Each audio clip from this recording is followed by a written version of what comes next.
Hello everyone, आज हम लोग बात करेंगे कस्टम एक्सेप्शन इन जावा। तो हमारा टॉपिक है कस्टम एक्सेप्शन इन जावा। ये क्या है? जैसे कि हम लोग देखें तो हमने अभी जो एक्सेप्शंस पढ़ा जैसे प्रीवियस वीडियोस में, तो उसमें था array index out of bound exception पढ़ा, अरिथमेटिक एक्सेप्शन पढ़ा। सब जितने भी एक्सेप्शन हैं अपने अपने डिफरेंट रीजंस की वजह से वो एक्सेप्शंस आते हैं। जैसे नंबर डिवाइड बाय 0 है तो अरिथमेटिक एक्सेप्शंस आ गया, एरे आउट ऑफ रेंज हुआ तो array index out of bound exception आ गया। तो इस तरह से सब अलग अलग एक्सेप्शंस आते हैं जो कि प्री डिफाइंड है। जब ये इस तरह के कुछ भी एक्सेप्शन हुआ तो ये ऑटोमेटिकली ये डिफाइंड हो जाते हैं या रन हो जाते हैं।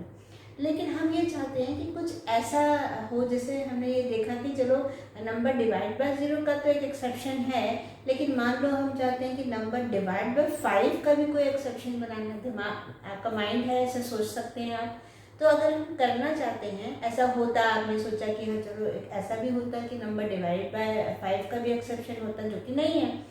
तो फिर हम लोग को हम बना सकते हैं उसको, और एक बनाने के लिए ही एक custom exception in Java. Custom का मतलब होता है user defined.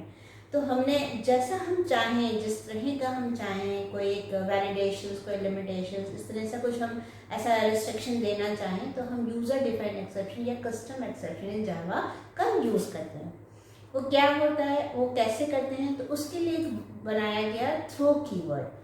Throw keyword basically क्या करता है, जब हम लोग एक्सेप्शन यूज़ करते हैं, यूज़र डिफाइंड एक्सेप्शन जो कि ये बनाए गए, तो उसके लिए हम थ्रो कीवर्ड को की हेल्प लेते हैं। थ्रो इज एक कीवर्ड है जिसके थ्रू हम उनको कॉल करते हैं। अब वो कैसे करते हैं, उसका कैसा स्टेप है, तो वो अभी हम लोग आगे एग्जांपल्स में समझेंगे।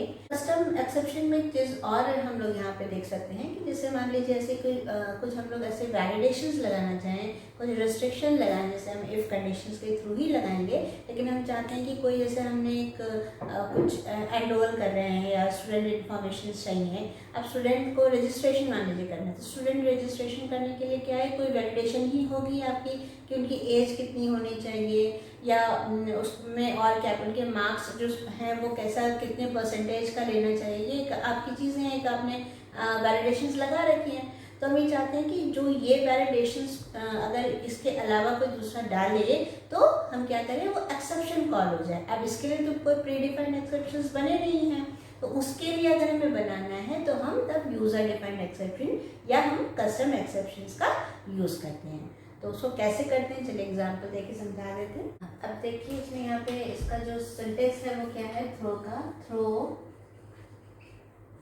New throwable class.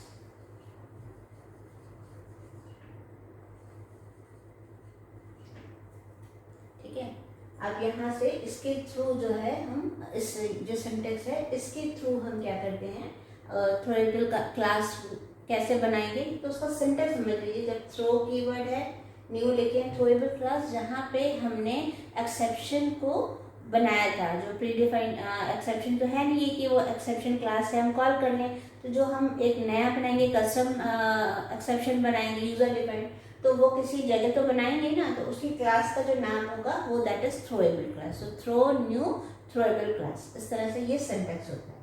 तो अब इसका एक एग्जाम्पल देख लेते हैं। एग्जाम्पल से हमने सबसे पहले क्या करेंगे, क्लास बनाएंगे। हमने ओन नाम का एक थ्रोएबल क्लास बनाया है जो कि हमारा यूजर डिफाइंड एक्सेप्शन क्लास होगी। तो जब हम ये बनाएंगे तो ये तो नॉर्मल क्लास जैसा बिहेव करेगा, तो हमें इसको अलग कैसे समझाएंगे, वो ऐसे कि क्लास ओन, यहाँ पे लिख देंगे एक्सटेंड्स एक्सेप्शन, ये डिफाइन कर देंगे। उसके बाद हम जैसे बनाना, तो हम यहाँ पे क्या कर रहे हैं कि हमें एक्चुअली क्लास मैंने बताया थ्रो न्यू थ्रोएबल क्लास करना है, तो हम यहाँ पे कंस्ट्रक्टर बनाते हैं। तो कंस्ट्रक्टर में हमने ये कंस्ट्रक्टर रहा, सेम क्लास, अब जो आपका क्लास का नेम होता है वही आपका कंस्ट्रक्टर का नाम होता है। तो स्ट्रिंग एक हमने यहाँ पे मैसेज में बुलाना है, तो स्ट्रिंग मैसेज लिखा इसके अंदर, और हमने यहाँ पे लिखा सुपर एनर्जी। ये हमने एक क्लास बनाई जो कि थ्रोएबल क्लास है। थ्रोएबल क्लास तभी, अगर ये आप नहीं लिखते हैं इनकेस, तो वो आपका नहीं मानेगा वो थ्रोएबल क्लास। वो कि एक्सेप्शन तो एक हमने बताया था, ये सुपर क्लास है एक्सेप्शन क्लास, तो उसको एक्सचेंज कराना ज़रूरी है, तभी ये क्लास ट्रेबल क्लास होगी, नहीं तो ये नॉर्मल क्लास जैसा बिहेव करेगा। ठीक, अब हम एक और क्लास बनाएंगे जिसमें हम काम करेंगे। तो हम कोई एक एक्स वाई जेड बनाएं, देन मेन,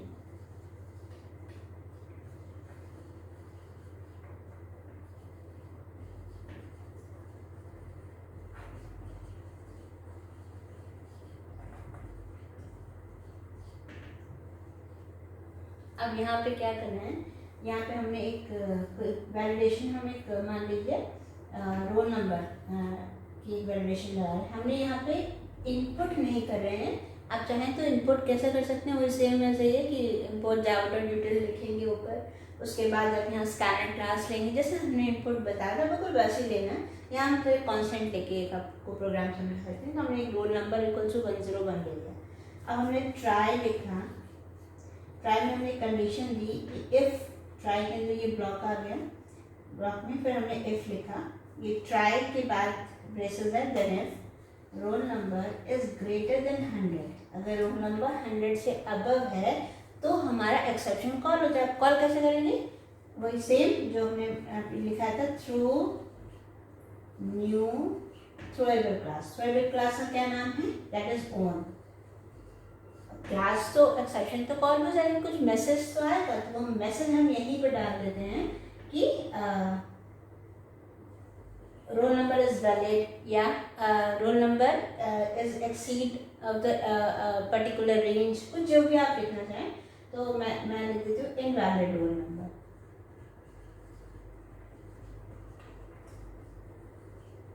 अगर 101 100 से अबव हो जाए तो मैसेज आए इनवैलिड, एक्सेप्शन कॉल हो और वो मैसेज दे इनवैलिड रोल नंबर। तो ये हो गया थ्रू न्यू, ये हो गया।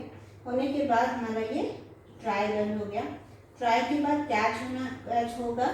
तो कैच जब होगा तो कैच किसका, अभी तो हम लोग क्या कहते थे, जैसे प्रीडिफाइंड एक्सेप्शन में एक्सेप्शन का या तो हम क्लास लेते थे, या हमें मालूम है तो अरिथमेटिक एक्सेप्शन लिया इस तरह से लेते थे। यहाँ क्या है, यहाँ चूँकि हम लोग यूजर डिफाइंड है तो उसी क्लास का नाम देंगे ऑन, और उसका कोई भी आप एक ऑब्जेक्ट बना दीजिए।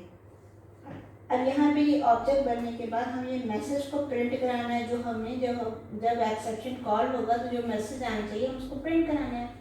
तो यहाँ देखिए प्रिंट, जब हम प्रिंट कराएंगे तो हमें वो मैसेज प्रिंट करने के लिए हम क्या करेंगे, हम इस ऑब्जेक्ट को प्रिंट, जैसे हमने पहले भी बताया था एक्सेप्शंस का, प्रीडिफाइंड एक्सेप्शंस होते हैं हमारे, उसमें क्या था कि अगर हम ऑब्जेक्ट को प्रिंट कराते थे तो जो भी वो एक्सेप्शन होता था, एक्सेप्शन क्लास के ऑब्जेक्ट को प्रिंट कराने के लिए, जैसे हम ऑब्जेक्ट बनाया तो हम जब ऑब्जेक्ट को जब प्रिंट कराया तो वो जैसे अरिथमेटिक एक्सेप्शन है तो वो दिखा देगा, जो भी एक्सेप्शन है उसका नाम दिखा देता था। तो यहाँ पे भी वही चीज़ है कि ओन का एक ऑब्जेक्ट बनाया, अगर हम इस ई को प्रिंट करा दें तो ये जो एक्सेप्शन है मीन्स क्या है, इनवैलिड रोल नंबर, यही प्रिंट होगा तो ये आ जाए। तो इसमें क्या है, जो कि यूजर डिफाइंड है, तो जो हम केवल ई प्रिंट कराएंगे, जो कि इस क्लास का ऑब्जेक्ट है, तो वो क्या करेगा, वो केवल क्लास का नाम दे देगा। और हमें क्या करना है, क्लास का नाम नहीं चाहिए, हमें चाहिए मैसेज। तो हम यहाँ पे एक फंक्शन है गेट मैसेज, तो E dot gate message function ऐसे ले लीजिए, और ये हमारा कैच हो गया। अब आप चाहें तो हमने बताया था ऐसा नहीं है कि यूजर डिफाइंड है तो फाइनली भी यहाँ पे वर्क कर सकता है। फाइनली में आपको प्रिंट कराना चाहिए, जैसे system dot out dot println, फिर भी एंड कराना चाहिए, ऐसा प्रिंट करा, और ये आपका यहाँ पे मेन बंद हो गया, और यहाँ पे आपका ये क्लास बंद हो गया, ये प्रोग्राम हो गया। तो सबसे पहले का ये प्रोग्राम का सबसे पहले काम कैसे करना है, पहले तो आप ये एक थ्रोएबल क्लास बना लीजिए जहाँ पे एक्सेप्शन ज़रूरी है, क्योंकि अगर ये एक्सेप्शन नहीं लिखेंगे तो ये क्लास थ्रोएबल क्लास नहीं होगी, जो कि जब एक्सेप्शन आए तो वो रन हो, एग्जीक्यूट करे। फिर उसके बाद ये हम पार्ट, अब ऑब्वियसली मेन है तो यहाँ पे आएंगे सबसे पहले रोल नंबर। यहाँ पे पहले चूँकि हमने बताया था, हमने यूज़र डिफाइन मतलब यूज़र से इनपुट नहीं कराया, कांस्टेंट ले लिया है, तो 101 है ना, 101 है।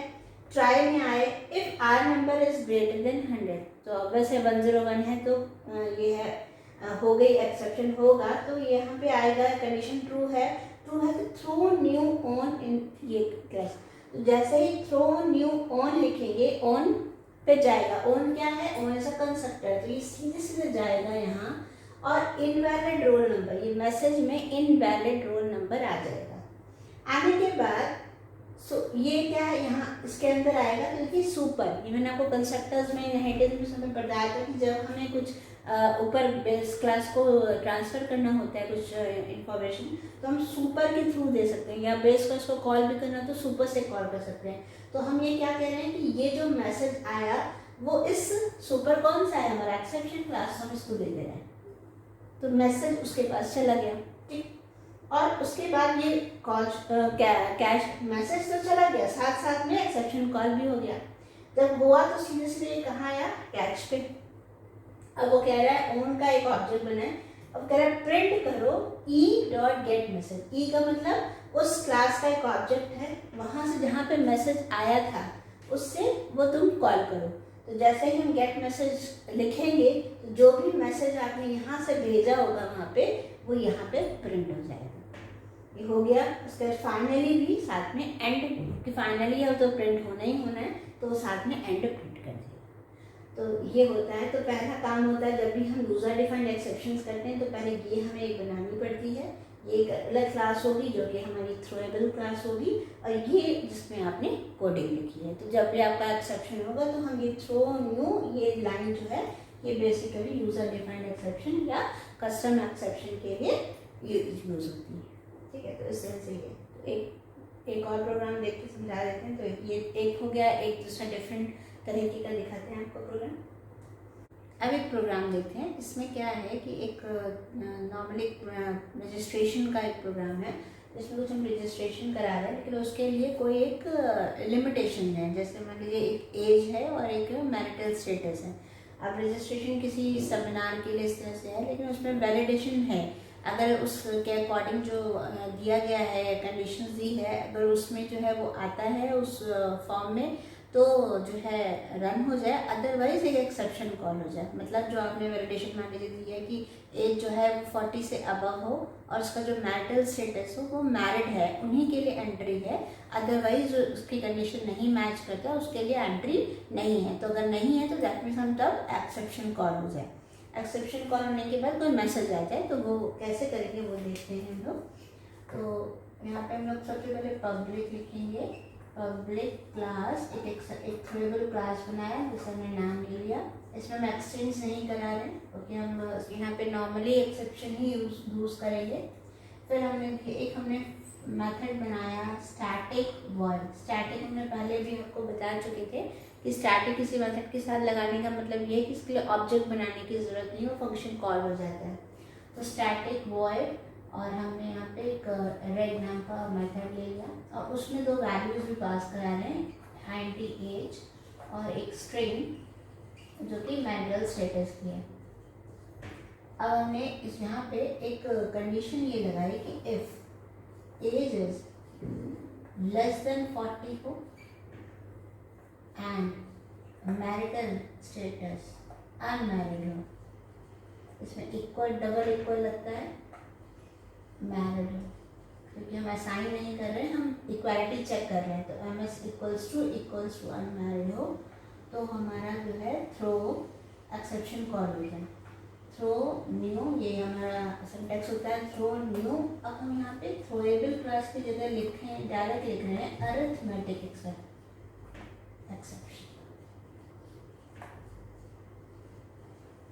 आप चाहें कुछ भी और भी यूज़ कर सकते हैं, लेकिन हम यहाँ पे अरिथमेटिक एक्सेप्शन लिख देते हैं और उसके बाद लिखने के बाद मैसेज भी डाल देते हैं नॉट वैलिड या नॉट एलिजिबल फॉर रजिस्ट्रेशन। ये मैसेज डाल दिया। एल्स मैंने लिखा system .out.println eligible for registration।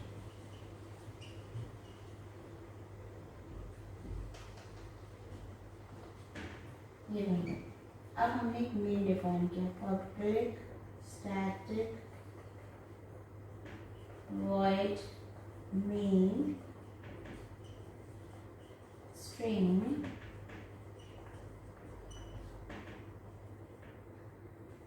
के बाद हमने यहाँ पे क्या डिफाइन किया, ये होने के बाद अब हम यहाँ पे मैसेज डाल रहे हैं system dot out dot println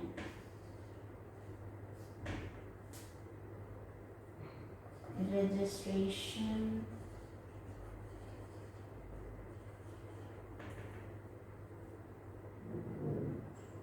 for seminar से सेमिनार है, उसको रजिस्ट्रेशन है तो उसको सेमिनार। और फिर उसके बाद हम यहाँ पे एक फंक्शन कॉल हुआ, उसमें हमने एक वैल्यू डाल दी। वैल्यू क्या होगी, इस वैल्यू ऑफ जो कंडीशन मुझे यहाँ पे दिखाना है कि एक्सेप्शन कॉल हो, तो उसके लिए हम ये वाली कंडीशन ही लगाएंगे कि मैंने 30 और अनवैलिड डाल।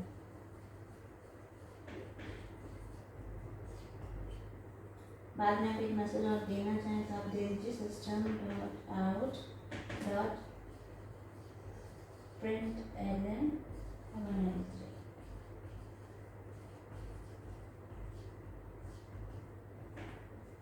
अब देखिए कौन सा क्या रन होगा। सबसे पहले प्रोग्राम ये हमने बना दिया कि ये कंडीशन ये लगाई इतनी यहाँ तक कि यहाँ पे हमारा क्या होगा कि जब भी अगर कोई कंडीशन मैच नहीं करेगी तो वो एक्सेप्शन कॉल हो जाएगा। प्रोग्राम यहीं से स्टार्ट होगा, मेन यहाँ है। सबसे पहले आउटपुट में आएगा रजिस्ट्रेशन फॉर सेमिनार, लिखने के बाद फिर यहाँ पे ये फंक्शन देखिए कॉल हो जाएगा। जैसे ही ये फंक्शन कॉल होगा ये 30 और अनवैलिड लेके जाएगा। यहाँ पे एज में आ गया 30 और यहाँ पे आ गया अनवैलिड, ठीक है।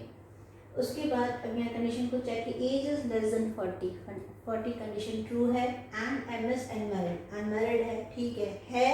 तो क्या हो, थ्रो न्यू अरिथमेटिक एक्सेप्शन। अब यहाँ पे क्या है, यहाँ पे कोई थ्रोएबल क्लास थ्रो नहीं हो, ये अरिथमेटिक एक्सेप्शन जो कि आपका प्री डिफाइंड एक्सेप्शन है वो कॉल हो जाए। तो वो जब ये कॉल होगा इसका मतलब है कि प्रोग्राम तो टर्मिनेट हो जाता है। जैसे ही हम लोग कि यहाँ पे कोई हमने ट्राई कैच हैंडल करने के लिए लगाया ही नहीं है तो एक्सेप्शन कॉल हो जाएगा। जब एक्सेप्शन कॉल हो जाएगा, लेकिन वो कह रहा है कि उसके साथ ये मैसेज भी प्रिंट करो, नॉट एलिजिबल फॉर रजिस्ट्रेशन, ठीक है। तो वो तो क्या होगा, जैसे प्रोग्राम टर्मिनेट होगा तो बाहर आ जाएगा। बाहर आएगा तो आपका क्या होगा, तो आपका जो भी है पहले ये मैसेज लेके आए अरिथमेटिक एक्सेप्शन और साथ में लेके आएगा नॉट एलिजिबल फॉर रजिस्ट्रेशन। और उसके बाद जो सिस्टम डिफ़ॉल्ट एरर मैसेज जो मैसेजेस हैं वो साथ में जो स्टेटमेंट्स हैं वो लिख के आएंगे आपके, ठीक है। ये चीज़ होती है यहाँ पे, क्योंकि हमने यहाँ पे डायरेक्टली अरिथमेटिक स्ट्रिंग नाम दे दिया। अगर हम जैसे पिछले वाले में हमने क्या किया, थ्रोएबल क्लास को कॉल किया था तो वो टर्मिनेट नहीं हुआ, उसमें जो स्टेटमेंट्स है वो रन हुआ। लेकिन यहाँ पे क्या हुआ कि क्योंकि हमने ट्राई कैच का भी यूज़ किया था तो यहाँ पे चूँकि यहाँ पे एक्सेप्शन हमने यहाँ डायरेक्टली दिया अरिथमेटिक एक्सेप्शन, तो वो एक्सेप्शन कॉल हो जाएगा और वो बाहर आ जाएगा। बाहर आने के बाद ये एल्स वाला पार्ट तो रन होगा ही नहीं, और साथ में चूँकि यहीं से ये फंक्शन कॉल हो गया था तो ये वाला स्टेटमेंट भी रन नहीं होगा, ठीक है। क्योंकि ये यहाँ से आने के बाद ये एक्सेप्शन कॉल हो गया। अगर ये वाले पार्ट नहीं रन होता, ये वाला पार्ट रन होता है एल्स वाला, तो फंक्शन जहाँ से कॉल होता है वहीं पे रिटर्न आता है। रिटर्न आने के बाद हैव अ नाइस डे भी प्रिंट करता, मतलब एक्सेप्शन नहीं आता तो क्या क्या चीज़ें रन होती, रजिस्ट्रेशन फॉर सेमिनार, उसके बाद आपका ये एलिजिबल फॉर रजिस्ट्रेशन और साथ में हैव अ नाइस डे। लेकिन चूंकि एक्सेप्शन आ गया तो क्या चीज़ केवल क्या प्रिंट होगा, सब पहला वाला पार्ट रजिस्ट्रेशन फॉर सेमिनार, उसके बाद ये यहाँ जाएगा और यहाँ पे क्या होगा कि वो बाहर आएगा, टर्मिनेट हो जाएगा अरिथमेटिक एक्सेप्शन, साथ में ये नॉट एलिजिबल फॉर रजिस्ट्रेशन एक मैसेज ज़रूर उसके साथ लिख के आएगा। तो ये मतलब आएगा, ऐसा नहीं जो आप चाहते थे कि हाँ जो आपने कंडीशंस लगाई उसके अकॉर्डिंग ही वो रन हुआ, लेकिन साथ में ये एक्सेप्शन भी साथ में वो उसके थ्रू आपने मतलब अपने एक्सेप्शन को किसी प्री डिफाइंड एक्सेप्शन के थ्रू कॉल कराएंगे। तो ये चीज़ होती है। तो ये हमने कुछ यूज़र डिफाइंड एक्सेप्शंस देखे, कस्टम एक्सेप्शंस, तो आप इसको ट्राई करिए और अपने अकॉर्डिंग जो भी आपके थॉट है, जो भी प्रोग्राम है उसकी नीड है उसके अकॉर्डिंग वैलिडेशंस लगाइए, उसके अकॉर्डिंग एक्सेप्शंस बनाइए। ये यूज़र डिफाइंड एक्सेप्शंस होते हैं।